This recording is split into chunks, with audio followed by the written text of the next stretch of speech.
Bienvenue dans les 4V, Jean-Philippe Tanguy. Alors Bonjour. ce matin, bonne nouvelle pour les consommateurs puisque le prix de l'électricité va baisser d'au moins 10% en février. C'est ce qu'annonce ce matin dans le Figaro la présidente de la commission de régulation de l'énergie. Est-ce que ça vous satisfait ? Écoutez, c'est toujours bon à prendre, mais les Françaises et les Français doivent savoir que la baisse pourrait être beaucoup plus importante si notre pays récupérait la maîtrise de son marché de l'électricité, de sa production. L'électricité française est beaucoup moins chère que l'électricité dans d'autres pays européens. Et le marché européen de l'électricité, que Jordan Bardella avait proposé de largement modifier et de sortir de ces règles absurdes, coûte encore très cher aux Français. La baisse pourrait être au moins de 25% avec les règles que Jordan Bardella avait proposées. Donc oui, à la baisse, mais cette baisse pourrait être beaucoup plus importante et surtout elle pourrait être immédiate. Et il n'y avait aucune raison en fait d'attendre février. D'ailleurs, on a aussi appris qu'il y aurait une petite hausse avant la baisse. Bon bref, donc plus personne ne comprend grand-chose à cette modulation des prix, mais l'énergie est beaucoup trop chère en France et j'espère que Michel Barnier entendra d'ailleurs pour le budget notre proposition de baisser la TVA sur les énergies de 20 à 5% parce que ça reste quand même un bien de première nécessité. Alors justement, ce sera le premier gros dossier de Michel Barnier, ce sera cette question du budget. Quelles seront les lignes rouges du Rassemblement national sur ce dossier-là ? Mais c'est très simple, on ne veut pas d'augmentation d'impôts. La France a déjà le record d'impôts en Europe et même dans tous les pays développés. Et on ne va pas alimenter le tonneau des Danaïdes. Plus de justice fiscale, disent-ils. Absolument. Vous y êtes opposé ? Non, c'est tout le sens du programme de Marine Le Pen, c'était rééquilibrer l'effort fiscal, je l'ai dit avec la TVA, soulager les classes populaires et toutes les classes moyennes qui paient beaucoup les promesses faites à M. Macron, plus privilégiées, mais pas de hausse d'impôts en général. Ce qu'il faut, c'est une réforme de l'État, de la bureaucratie française, maîtriser enfin l'immigration, revoir nos relations financières avec l'Union européenne. Il y a beaucoup d'endroits, les grands tabous en fait, des 30 dernières années, qui ont coûté si cher aux Français et que seul le Rassemblement national a dénoncé depuis 30 ans. Si on fait les réformes, là, on fera des vraies économies. S'il y a hausse d'impôts, ça veut dire quoi ? Que les députés du Rassemblement national voteront une motion de censure ? Et oui, il est hors de question.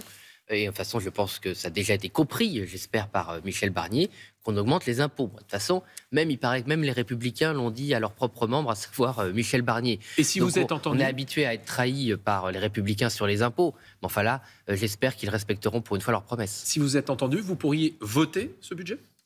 Mais tout est possible. Nous, nos lignes rouges, c'est la défense des Français, c'est la défense de l'intérêt général. C'est pas la politique politicienne comme la gauche. Donc nous, on n'a pas d'interdiction en général.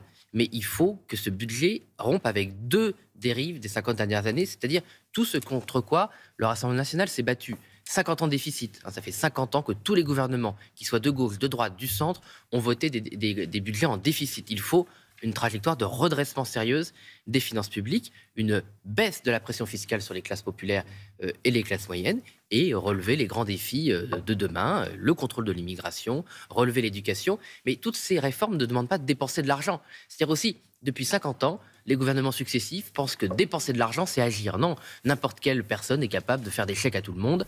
Ce qu'il faut, c'est mieux utiliser l'argent public. Vous parlez de l'immigration, le retour d'un ministère de l'immigration. Question courte, réponse courte, ça sert à quelque chose ou pas ? Non, il y a un ministère de l'Intérieur, il est en charge de la lutte contre l'immigration et le contrôle des frontières. Il n'y a pas besoin d'un gadget. Alors, le ministre de l'économie et des finances de ces 7 dernières années, Bruno Le Maire, va quitter Bercy. Il l'a annoncé, il ne veut pas être dans la nouvelle équipe. Il fait une sorte de discours d'adieu ce matin, justement, au ministère de l'économie et des finances. Comment vous jugez son bilan ? Est-ce que quand même il a fait des bonnes choses en 7 ans ? Non, sincèrement, je ne vois pas de bonnes mesures prises par Bruno Le Maire en 7 ans, que ce soit sur la souveraineté économique. On est en triple déficit, c'est-à-dire qu'on a toujours un déficit commercial extrêmement lourd, on a un déficit de la balance des paiements, c'est-à-dire qu'il y a plus d'argent qui sort de France que d'argent qui rentre, et on a le pire déficit budgétaire de l'histoire, sans aucune raison. Nous ne sommes plus en crise. Avant, il y avait l'excuse du Covid, il y avait un certain nombre de problèmes structurels. Là, c'est juste qu'ils n'ont pas bien géré les comptes de la France, et c'est un mensonge permanent. C'est-à-dire que le déficit aujourd'hui est 2 fois plus important que ce qu'il aurait dû être dans les propres prévisions que le gouvernement a fait voter par le Parlement l'année dernière. Mais par exemple, selon Bercy, la France comptait 500 usines de plus en 2023 qu'en 2016. Le chômage est à 7,5%. Vous lui créditez pas cela, Bruno Le Maire ? Non, tous ces chiffres sont très critiquables. Ça sert à rien de compter en nombre d'usines. Si vous avez d'un côté une usine de 5000 employés, comme une usine automobile qui ferme, et de l'autre côté une usine de 5 employés qui ouvre, ça n'a ni queue ni tête. Le seul indicateur qui vaille, c'est la production industrielle. Eh bien, la production industrielle en France est toujours inférieure à celle de son niveau avant le Covid. Donc la production, d'ailleurs on le voit avec le déficit de la balance extérieure. Donc il y a beaucoup de communication avec Monsieur le maire. D'ailleurs il fait encore un pot de départ. Qu'est-ce que vous lui souhaitez pour son Il devrait départ? faire un départ plutôt discret. Comment? Qu'est-ce que vous lui souhaitez pour son départ? Eh ben, je lui souhaite continuer à être un écrivain de talent, parce que par exemple, c'est un bon écrivain et il a un très bon style. Et d'ailleurs, il est publié dans une édition prestigieuse, et je le dis sans ironie. Donc, vous savez, moi, j'ai pas le talent littéraire de Monsieur le maire, mais j'ose espérer qu'à l'économie, j'aurai un meilleur résultat.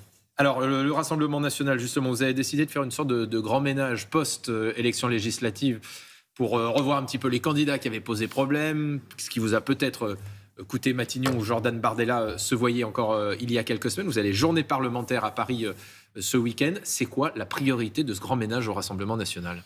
Mais c'est tout simplement d'être à la hauteur des attentes des Français. Jordan Bardella a reconnu que nous avions fait un certain nombre d'erreurs. Nous les regrettons tous collectivement. D'ailleurs, c'est la faute de l'ensemble des responsables du Rassemblement national. Nous aurions dû être plus attentifs aux candidats que nous présentions. Donc nous avons reconnu cette erreur, nous allons avancer, nous allons nous améliorer, nous allons aussi dire la vérité aux Françaises et aux Français, à savoir que ces erreurs étaient quand même marginales, elles nous étaient beaucoup reprochées, il faut être irréprochable, mais si le système avait été aussi dur avec les candidats de la Macronie, des Républicains et de la gauche, je peux vous dire qu'on aurait eu de sacrées perles dans tous les partis politiques. Mais que ça veut dire... on s'occupe de nous, on avance et on essaie d'être meilleur. Est-ce que ça veut dire que malgré ce que dit le Rassemblement national, vous n'êtes pas prêt à gouverner?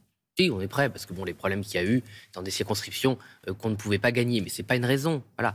Par ailleurs, ce qui compte pour les Françaises et les Français, je pense, c'est les propositions qu'on fait et la réalité de notre diagnostic. Vous avez parlé de l'électricité, ça fait 15 ans que Marine Le Pen dénonce le marché européen de l'électricité, son surcoût pour les Français, l'absurdité de la politique antinucléaire d'Emmanuel Macron, mais aussi par exemple sur l'hydroélectricité, les barrages, l'électricité la moins chère du monde, la moins chère de France, qui a été abîmée, paralysée depuis 20 ans dans l'indifférence générale.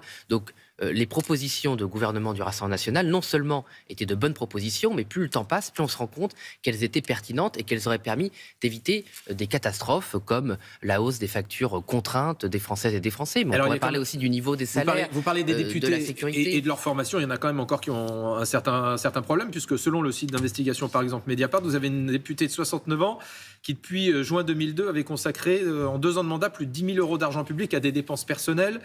Alors, il y avait frais de garde de ses 2 chiens, abonnement mensuel à un site de rencontre, des frais d'obsèques, des dépenses qu'elle affirme avoir remboursées à l'Assemblée nationale. Est-ce que quand même ça fait pas tâche quelque chose comme ça?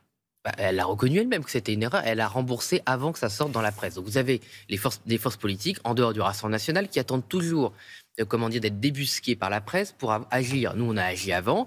Madame Engrand a remboursé les erreurs qu'elle a pu commettre. Bon, elle a eu des circonstances particulières, notamment des deuils, qui ont fait qu'elle était sans doute moins disponible que d'autres pour faire attention à cela. Ça n'enlève rien à l'erreur. Elle a immédiatement remboursé. Donc, il n'y a aucun enrichissement personnel et elle n'a pas contesté son erreur. Mais bon, vous savez, M. Cambadélis, qui dirigeait le Parti socialiste, la semaine dernière, a été condamné à de lourdes peines et à de lourdes amendes pour lui avoir dépensé pendant des années ses frais de mandat, le savoir et n'avoir pas corrigé, ce qui a entraîné des poursuites et une condamnation. Puis il dirigeait le Parti socialiste. Donc entre une nouvelle députée qui n'avait pas compris certaines règles et qui a amendé son erreur et le dirigeant du Parti socialiste qui a dépensé sans compter, y compris pour payer ses cotisations au PS, je pense que vraiment on n'est pas dans la même catégorie. Jean-Philippe Tanguy, aujourd'hui au Havre, Édouard Philippe va accueillir Emmanuel Macron pour commémorer les 80 ans de la libération de cette ville. Édouard Philippe, qui est déjà candidat à la prochaine élection présidentielle, est-ce qu'il trouve davantage grâce à vos yeux qu'Emmanuel Macron, Édouard Philippe? Non, il était pire. Sincèrement, c'est pas sans doute populaire de dire ça, mais M.